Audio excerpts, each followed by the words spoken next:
Kita ke informasi pertama, pemirsa. Pemerintah mengungkapkan bahwa penurunan tarif impor Amerika Serikat dari 32% menjadi 19% sudah final. Ya, Menko Perekonomian Erlangga Hartarto menjelaskan keputusan final tersebut tak lagi mengikuti ketentuan berlaku pada 1 Agustus 2025. Pemerintah memastikan batas waktu berlakunya ketetapan tarif resiprokal Amerika Serikat 19% dapat berlaku lebih cepat atau lebih lambat dari tenggat 1 Agustus 2025. Menko Erlangga menyebutkan keputusan final mengenai pemberlakuan tarif 19% ini masih menunggu kepastian waktu joint statement dari kedua kepala negara. Dengan kesepakatan tarif impor yang disepakati, maka Indonesia bersama Inggris, Vietnam, dan Tiongkok tidak akan lagi terkena ketentuan tarif yang berlaku mulai 1 Agustus 2025.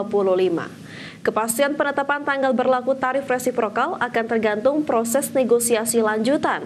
Sementara tarif dasar sebesar 10% tetap berlaku. Sudah tidak berlaku lagi 1 Agustus. Jadi tentunya yang 1 Agustus adalah mereka yang kemarin dikirim surat. Jadi terhadap negara seperti Inggris, Vietnam, Cina, dan Indonesia tidak ada lagi 1 Agustus. Nah, ini akan ditentukan kemudian menunggu joint statement dan pengumuman lanjutan. Bisa lebih cepat, bisa lebih lama, tetapi yang tetap berlaku adalah tarif yang... Sementara itu, pemirsa, Komisi 6 DPR RI meminta pemerintah harus bisa memanfaatkan potensi ekspor produk Indonesia ke Amerika Serikat secara maksimal di tengah pengenaan tarif resiprokal 19%. Untuk itu, anggota Komisi 6 DPR RI Budi S. Kanang berharap industri dalam negeri bisa meningkatkan nilai ekspor ke negara Amerika Serikat. Di mana dengan tarif resiprokal untuk Indonesia sebesar 19% tersebut, maka Indonesia memiliki keunggulan komparatif dibandingkan dengan negara-negara pesaing Indonesia dalam memasok produknya ke Amerika.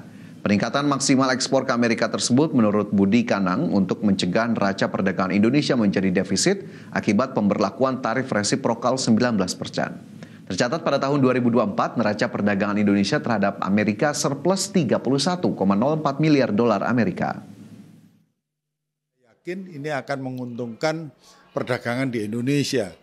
Kita bernegosiasi bahwa kita mau ekspor kemana, kita mau berdagang kemana, ruang kita ada di mana saja, ini akan lebih luas lagi. Sehingga ini bargaining position kita akan lebih bagus, lebih baik, sehingga nilai tawar kita juga akan lebih tinggi daripada yang sudah-sudah. Kan gitu ya, dengan penurunan ini, dengan 19% dari 32%, ini tentu saja keuntungan kita ya tadi, bargaining position kita. Menteri Keuangan Sri Mulyani Indrawati mengungkapkan total nilai investasi Indonesia Investment Authority menunjukkan pertumbuhan signifikan sebesar 92% dibandingkan modal awal yang disuntikan pemerintah pada 2021.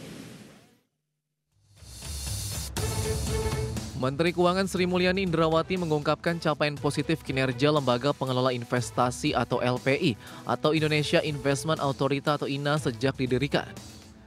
Hingga tahun 2025, total nilai investasi INA menunjukkan pertumbuhan signifikan sebesar 92% dibandingkan modal awal yang disuntikan pemerintah pada 2021. Menkyu menekankan bahwa INA telah dikelola secara profesional, independen, dan kompeten untuk menarik mitra investor global agar bersedia menanamkan modalnya di Indonesia. Sampai tahun 2025, kinerja INA cukup memuaskan. Modal awal pemerintah, yaitu sebesar 75 triliun rupiah yang diberikan pada tahun 2021, memiliki pertumbuhan nilai investasi INA yang dinilai berdasarkan Total Asset Under Management atau AUM bersama dengan co-investor tumbuh sebesar 92% mencapai 144,3 triliun rupiah. Menkyu menambahkan keberhasilan tersebut tidak lepas dari manajemen INA yang terdiri atas para profesional dengan rekam jejak kuat di dunia investasi global. Tata kelola yang diusung juga disebut mengikuti praktik terbaik internasional dan bebas dari kepentingan politik. Tim Liputan IDX Channel.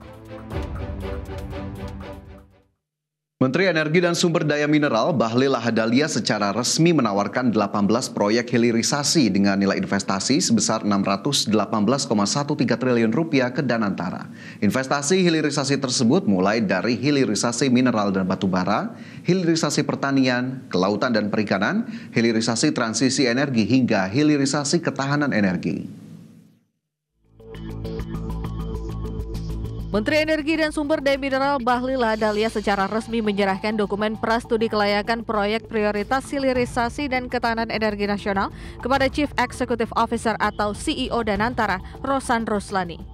Dalam dokumen prastudi tersebut memuat 18 proyek hilirisasi dengan nilai investasi sebesar 618,13 triliun rupiah. Menteri ESDM menegaskan, proyek-proyek hilirisasi tersebut terdiri dari 8 hilirisasi mineral dan batu bara, 3 hilirisasi pertanian, 3 hilirisasi kelautan dan perikanan, 2 hilirisasi transisi energi, dan 2 hilirisasi ketahanan energi. Menteri ESDM Bahlil menegaskan dokumen tersebut sudah melalui berbagai proses kajian yang melibatkan akademisi, pengusaha, dan mitra teknologi, Danantara sendiri sebagai pelaksana utama proyek. Kami sudah ada sekitar 18 proyek yang sudah siap pra-FS-nya, Pak Kepala Danantara, dengan total investasi sebesar 38,63 miliar US dollar atau setara dengan 618,3 triliun rupiah. Ini di luar ekosistem baterai mobil khusus yang kita akan bangun sesuai dengan arahan Bapak Presiden dalam Ratas. Yang berikut kami juga melaporkan bahwa dari 18 proyek tersebut, 8 proyek hilirisasi di sektor mineral dan batu bara, 2 proyek tentang transisi energi, 2 proyek ketahanan energi, 3 proyek hilirisasi pertanian, serta 3 proyek hilirisasi kelautan dan perikanan. Bahlil menambahkan bahwa 18 proyek tersebut dinilai sebagai salah satu sumber pendapatan dan pertumbuhan ekonomi nasional. Bahkan diproyeksikan mampu menciptakan lapangan pekerjaan hingga 300.000. Dan sebagian proyek yang ditawarkan ke Danantara ini sudah siap dijalankan dalam waktu dekat. Jakarta, Tim Liputan, IDX Channel.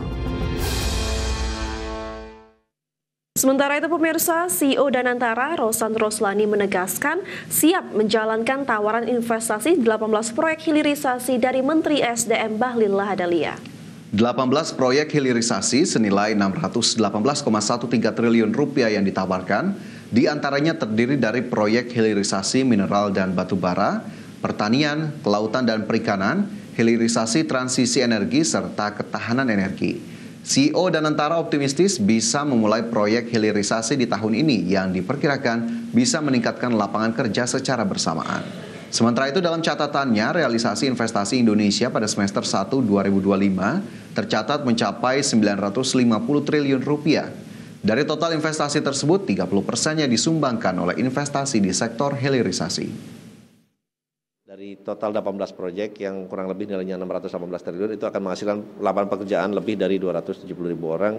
Karena salah satu tugas utama kita adalah bagaimana dalam setiap investasi yang kita lakukan itu akan memberikan atau menghasilkan penciptaan lapangan pekerjaan tentunya yang berkualitas. Dari investasi yang masuk di kuartal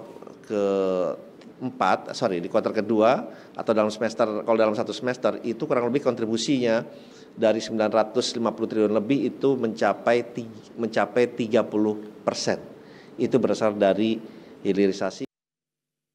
Ya, penyerahan 18 proyek hilirisasi dengan nominal yang fantastis tersebut ya, memang menjadi langkah yang strategis untuk menggait investasi skala besar ya. Namun tantangan terbesarnya kan ada pada bagaimana proyek tersebut bisa benar-benar terrealisasi. Terutama hilirisasi kan membutuhkan kepastian regulasi dan juga kesiapan infrastruktur dan juga kesiapan pasar ya, agar benar-benar hilirisasi tersebut dapat bermanfaat secara ekonomi secara langsung. Ya, Menteri SDM Bahlil Lahadalia ini menyebutkan 18 proyek ini sudah melalui kajian mendalam ya, klaim yang disampaikan oleh Bahlil, dan akan disinergikan antara Satgas Hilirisasi dan juga dari Danantara. Meskipun jika kita telaah lebih lanjut, ini memang kasarannya baru sekedar beredar dokumen ya, Vin, ya, masih banyak PR yang harus dilakukan untuk kemudian merealisasikan 18 proyek strategis ini. Tapi sekali lagi kita harapkan Danantara dan juga Satgas Hilirisasi bisa bersinergi agar kemudian manfaat dari proyek-proyek strategis ini bisa dirasakan secara luas oleh masyarakat Indonesia. Baik, kita ke informasi berikutnya. Pemirsa, pemerintah Indonesia mencanangkan program obat gratis bagi rakyat miskin. Dan informasi selengkapnya tetaplah bersama kami di Prime Market Highlights.